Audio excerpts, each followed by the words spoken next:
Now you're touring across the UK, and you toured Europe as well. I mean, how's it all going so far? It's been really good, actually. We did a pretty cool Scandinavian run here with Entombed, but of course, the tragedy with Michael and Evil, of course, sort of has, casted shadows over a little bit on the tour. We feel very bad for Mike and his family and for Evil as well. So it's kind of tough, but otherwise the shows have been good and everything. So. What's it been like playing with Entombed then? Obviously we were just talking before. It's a bit strange maybe that they're supporting you. It's great. It's a great band. It's one of my favorite bands anyway. So I think one of our favorite bands. Yeah. And one of the bands that we were looking up to when we started out as Amon Amarth as well. Definitely a real treat to be having them along on the road, and they're easygoing guys. It's a good bunch of people. So. Is it very often then that you get to sort of get a support band that you really want to tour with you guys? Do you have a choice in the matter, or is it just what the label puts forward? You can always put in requests and have ideas of whom you'd like to tour with, but when it comes down to it, it's like it's many factors that has to work out for of course, to go on tour, and then in this particular case, it worked out with Entombed everything. So otherwise, sometimes you have to make compromises or maybe go with another band that you didn't really think of in the first place. But normally we try to have a say with most bands. That we bring on tour. It's cool. Now, obviously, you played Bloodstock 2009 as well this year. How did that go for you guys? That was really cool, actually. It was a lot of fun. It was the first time we played the open air version of Bloodstock. So it was a lot of fun. It was great audience, a great show. Do you prefer playing festivals sometimes over the indoor shows? Is it hard to compare? So obviously you played Download as well last year as well, didn't you? I mean, festivals are always great because there's a lot of people there. Yeah. And you get to play for a lot of people that perhaps don't know your stuff. But there's a lot more intimacy on a smaller show, the crowd up close to you. When you're playing in front of 80,000 people like at Wacken this year, it's crazy. I can imagine. It's just one mass of people. It's like it's hard to think of them as individuals out there, but you have to. I mean, it's always get crazy. You have to put on a shows that hopefully everybody likes, but it's kind of but I like both. It's hard to pick one. I mean, a festival, you go there, you play a show, and then you party. On a tour, sure, we party, but you have to think of the fact that you have a show the next day. Next day, you got to get up in the morning and do it all over again. Hair of the dog. You can't really overdo it. Now, Twilight of the Thunder God has been out for a little while now, and the reception of it seems to have done really well. Are you surprised so far how well it's done, and really how strong your presence is becoming over in the UK as well? I mean, I'm not surprised that the album have been doing well. I mean, considering that with Odin on Side did so well. Because I think this is a continuation of that album. It's even a little bit better in my opinion, and we kind of, I don't know how, but we kind of topped that one. So I'm not particularly surprised about that, but it's good to see that we're finally being able to tour here in the UK, which have been a problem for us in the past. We haven't really had a foot in here, and finally we can come here and tour, and I think has a lot to do with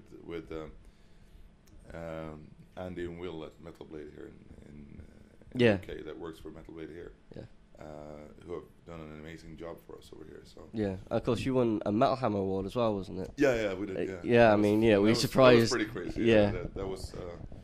It feels weird to get best breakthrough after 7 albums, but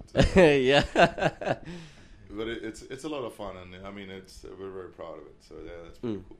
Now, with the lyrical themes of Amon Amarth thing, obviously, Vikings and mythology and stuff like that, does it ever get difficult to sort of sing on those subjects alone? Do you ever think, maybe is there something else I can sing about, or is it ever There's plenty difficult? of stuff you can pick out of the mythology and history of Vikings. Yeah. I mean, there's so much stuff that the Vikings accomplished and did that I haven't touched.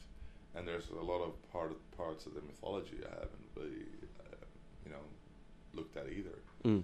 Plus, I tend to look at this as sort of a philosophy of mine, So I use the mythology and the history as a backdrop for a lot of, personal stuff and everyday stuff or stuff that goes on in the world, anyways. So I use it a lot as a metaphor for stuff.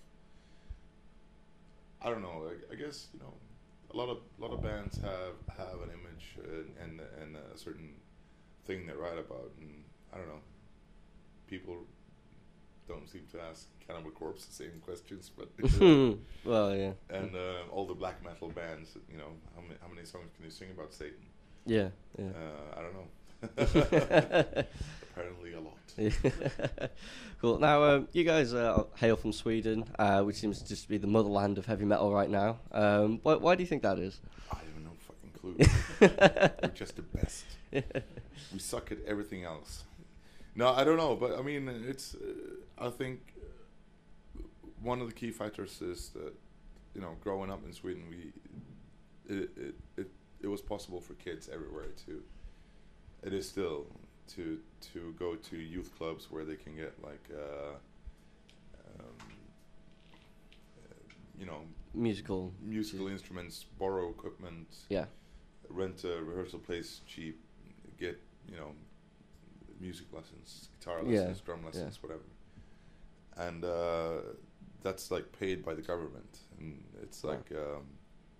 So you got it from the cradle then.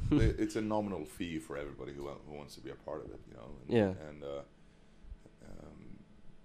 so everybody who wants can, try to start a band or play some music or whatever. So there are opportunities for everyone, but it's definitely. I think it's one of the main reasons why so many bands are coming out of Sweden or Scandinavia for that matter, because I think it's sort of goes across. It's sort of the same systems in all of Scandinavia. But I don't know. I mean, Sweden has always been a very strong metal land as well. Even Iron Maiden, even when they were playing small clubs with Blaze Bayley, they still played arenas in Sweden.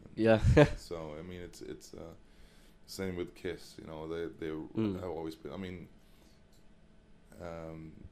people have a pretty close connection to metal somehow. So I think it's a lot of different factors that contributes, of course.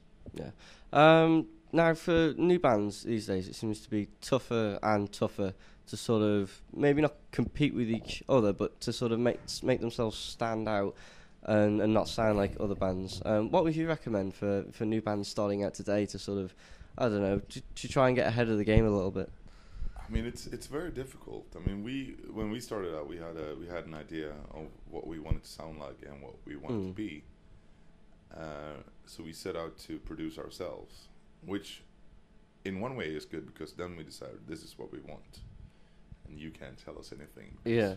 We are the producers here, and that's of course a good way to go. Unfortunately, we weren't skilled enough to produce ourselves, which is another problem because that's technical size. That's things really tricky stuff to do. But yeah, I think you have to be like. I think if you have an idea of what the band should be and what it should sound like, you should try. You should be persistent and try to follow that view, and not fall into trends, fall into